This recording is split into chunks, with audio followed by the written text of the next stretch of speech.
صحیح بخاری کی حدیث نمبر 223۔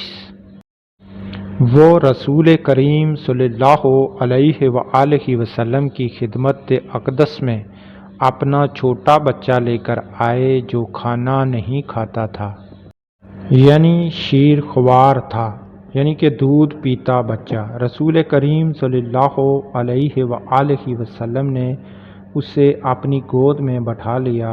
اس بچے نے آپ صلی اللہ علیہ وآلہ وسلم کے کپڑوں پر پیشاب کر دیا۔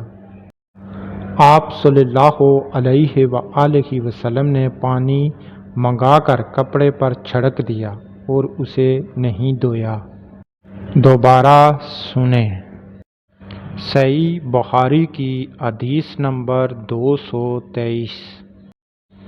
وہ رسول کریم صلی اللہ علیہ وآلہ وسلم کی خدمت اقدس میں اپنا چھوٹا بچہ لے کر آئے جو کھانا نہیں کھاتا تھا، یعنی شیر خوار تھا، یعنی کہ دودھ پیتا بچہ۔ رسول کریم صلی اللہ علیہ وآلہ وسلم نے اسے اپنی گود میں بٹھا لیا۔